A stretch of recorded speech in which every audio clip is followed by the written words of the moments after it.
À tous et bienvenue dans ce cours en vidéo destiné à remplacer les cours en présentiel suite à l'épidémie de Covid-19.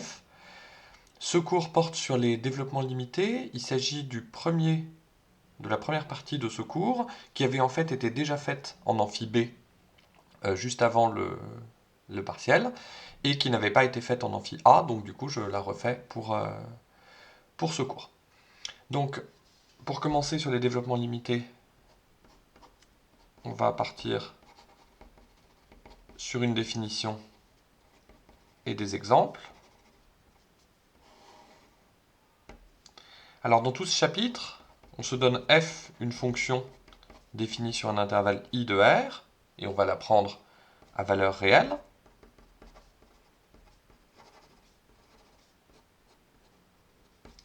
Et on suppose que 0 appartient à i. On suppose aussi que i n'est pas réduit à 0, sinon la théorie n'aurait aucun intérêt. Et on se donne n un entier naturel. Alors, première définition. On dit qu'un polynôme p de x égale la somme pour k égale 0 jusqu'à n de akxk, donc un polynôme de degré inférieur ou égal à n, est un développement limité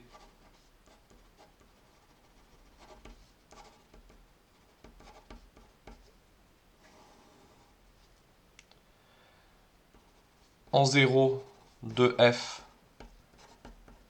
à l'ordre n si il existe une fonction epsilon de i dans R, vérifiant les propriétés suivantes. D'une part, f de x, c'est ce polynôme p de x, plus xn epsilon de x, pour tout élément x de i. Et d'autre part, la limite, quand x tend vers 0, de epsilon de x doit être 0. Donc ça ressemble beaucoup à la conclusion du théorème de Taylor-Young, et on verra un peu plus tard précisément quel est le lien. Alors cette fonction epsilon de x, elle n'est pas mystérieuse. Epsilon de x, elle est donnée par epsilon de x égale f de x moins le polynôme somme des akxk sur xn si x est dans i et n'est pas nul, et epsilon de 0 égale 0. Donc la question, c'est pas tant le fait qu'il existe une fonction epsilon, puisqu'on a ici une formule qui nous définit une fonction epsilon et qui est la seule formule qui puisse convenir. La question, c'est de savoir si cette limite est nulle ou pas, la limite de epsilon de x quand x tend vers 0. Et donc, P est un développement limité en 0, je note dl indice 0 pour développement limité en 0, de f à l'ordre n, si et seulement si la limite quand x tend vers 0 de f de x moins ce polynôme sur xn est nulle. Alors en fait, on utilise plutôt la formulation avec le epsilon de x que j'ai donné dans la définition, parce que cette formulation est beaucoup plus pratique, beaucoup plus agréable pour faire des calculs. Mais si on veut juste comprendre ce que ça veut dire, c'est simplement cette limite qui est nulle. Notamment, on comprend tout de suite, du coup, ce que c'est que le cas n égale à 0. Dans ce cas-là, p, c'est un polynôme de degré 0. Donc p de x, c'est simplement un réel à 0, un polynôme de degré inférieur ou égal à 0, donc une constante à 0. Ce polynôme p est un dl à l'ordre 0 de f, un dl en 0 de f à l'ordre 0, si et seulement si, eh bien la limite de f de x moins a0 sur 1 est égale à 0, puisque x puissance 0, ça fait 1. Et ça veut dire que la limite, quand x tend vers 0, de f de x, c'est ce réel à 0. Donc, on a compris ce que c'est qu'un développement limité en 0 de f à l'ordre 0. Le fait d'avoir cette explication, disons, plus concrète, dans le cas où l'ordre n, c'est 0, nous permet de voir que une fonction f ne possède pas forcément de développement limité en 0 à l'ordre n. Par exemple, si je prends la fonction f définie par f de x égale sinus de 1 sur x pour x non nul, et f de 0 égale 0, c'est une fonction très classique qui est intéressante de connaître parce qu'elle donne des contre-exemples intéressants. À quoi elle ressemble cette fonction? Si on essaie de tracer son graphe, donc elle est définie sur R, elle est toujours comprise entre 1 et moins 1, parce que le sinus, c'est compris entre 1 et moins 1.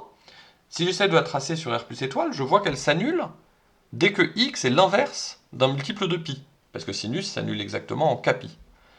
Donc ça veut dire qu'elle s'annule en des points qui vont être de plus en plus proches les uns des autres et de plus en plus proches de 0. Donc elle fait quelque chose comme ça. Et elle est impaire, donc elle va avoir une propriété tout à fait similaire sur R- étoile.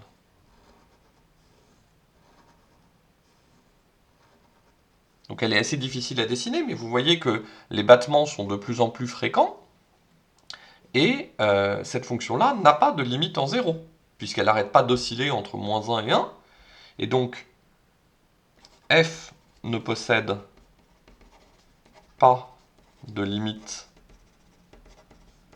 en 0, donc elle ne possède pas de développement limité en 0 à l'ordre 0. Donc ça montre que l'existence d'un développement limité à l'ordre 0 ne sera garantie que si on a une certaine propriété de régularité sur notre fonction, celle-ci n'étant visiblement pas assez régulière. Alors justement, c'est ce que va nous donner la formule de Taylor-Young. Le théorème de Taylor-Young qu'on a vu au chapitre précédent nous dit que si f est de classe Cn sur i, donc ça je vous rappelle, ça veut dire qu'elle est dérivable n fois, et que quand on calcule la dérivée énième, cette fonction est encore continue. Alors, f possède un développement limité en 0 à l'ordre n, à savoir le polynôme p de x, qui est la somme, pour k égale 0 jusqu'à n, de f dérivée km en 0 sur factoriel k, fois x puissance k. En effet, il existe une fonction epsilon de i dans R, telle que f de x, ce soit cette somme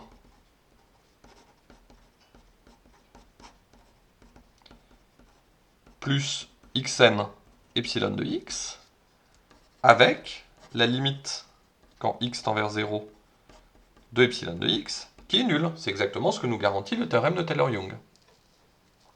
Donc, on a bien le fait que toute fonction de classe Cn sur un intervalle i contenant 0 possède un développement limité en 0 à l'ordre n. Alors maintenant, la question, c'est pourrait-il y avoir plusieurs développements limités en 0 à l'ordre n? Alors la réponse c'est non, donc c'est une propriété qui s'appelle l'unicité du développement limité en 0 à l'ordre n, et qui dit la chose suivante, soit n un entier qui est bien sûr fixé, et f est la fonction qu'on a fixée aussi depuis le début, alors il existe au plus 1 développement limité à l'ordre en 0 de f à l'ordre n. Donc au plus 1, c'est-à-dire qu'il peut n'en exister aucun, c'est l'exemple de la fonction f de x égale sinus x qu'on a vu tout à l'heure. Il peut en exister un et un seul, c'est le cas des fonctions de classe Cn, mais il ne peut pas en exister ni deux, ni plus, ni même une infinité. Alors pour démontrer ça, on va supposer que P de x, qui est la somme des AK xk, et Q de x, qui serait la somme des BK xk, sont deux développements limités en 0 de f à l'ordre n, distincts. Alors qu'est-ce que ça veut dire distinct? C'est-à-dire que ce n'est pas le même développement limité. Autrement dit, il existe un entier k entre 0 et n. Donc ce que je note 0n avec des doubles crochets, c'est l'intervalle formé par les entiers entre 0 et n. Donc c'est un entier k entre 0 et n, tel que AK soit différent de BK. Alors qu'est-ce qu'on va faire avec ces réels? Eh bien on va considérer le plus petit d'entre eux. On va noter I, le plus petit entier, vérifiant AI différent de BI. Donc, il n'y a qu'un nombre fini d'entiers comme ça, c'est tous des entiers entre 0 et n. Il y en a au moins un pour lequel AK est différent de BK, et donc on prend le plus petit d'entre eux. Alors, qu'est-ce qu'on a? On a la propriété pour f de x,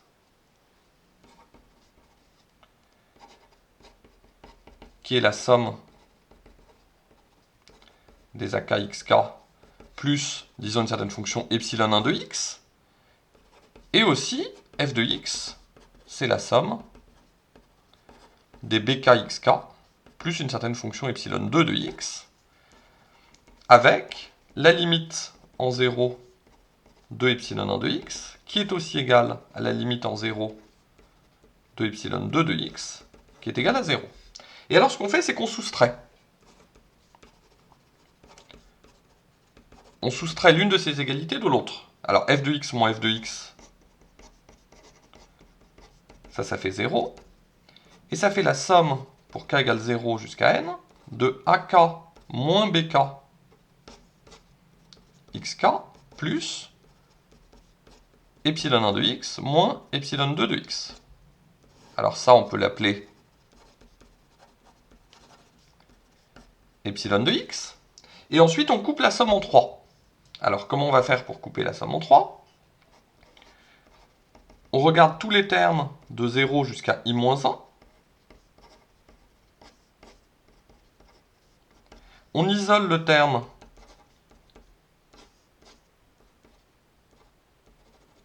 pour lequel k vaut i. Et on garde ici tous les autres termes.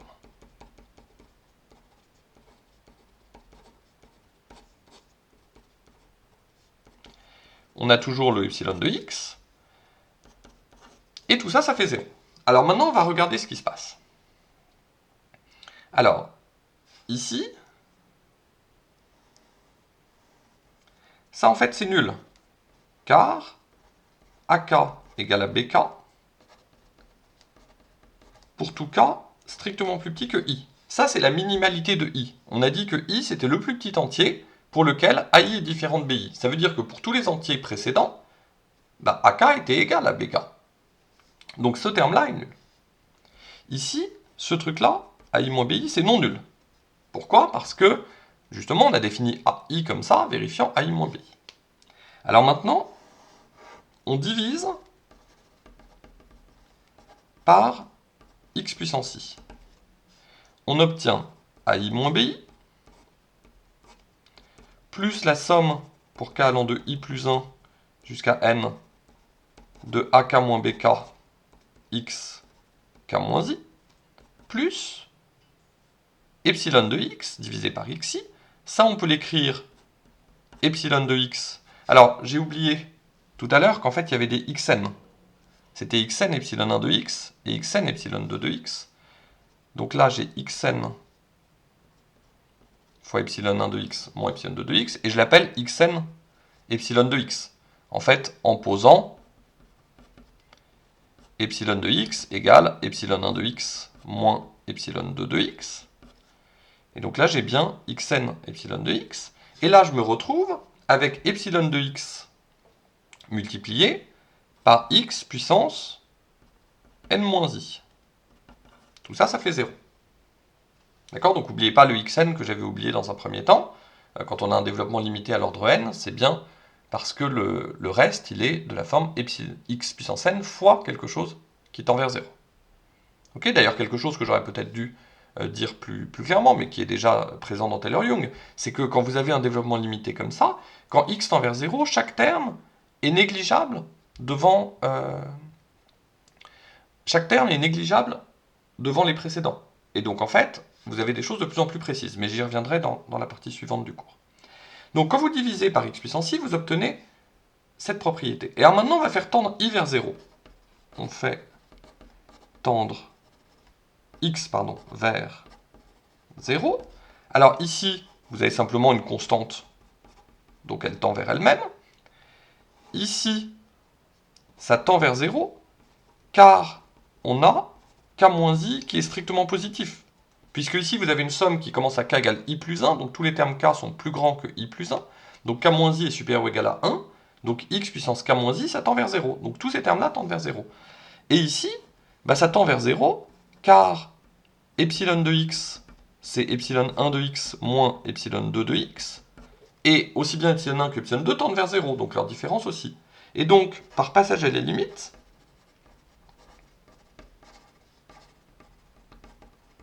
tout tend vers 0 dans le monde de gauche, sauf AI moins BI, qui tend vers lui-même. Donc on obtient AI moins BI égale 0. Mais ça, c'est une contradiction, parce que justement, on avait pris I tel que AI soit différent de BI. Donc, le développement limité en 0 de f à l'ordre n, s'il existe,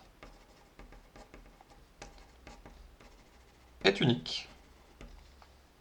Donc ceci termine la première vidéo. Je vous invite à suivre la vidéo suivante pour la suite du cours.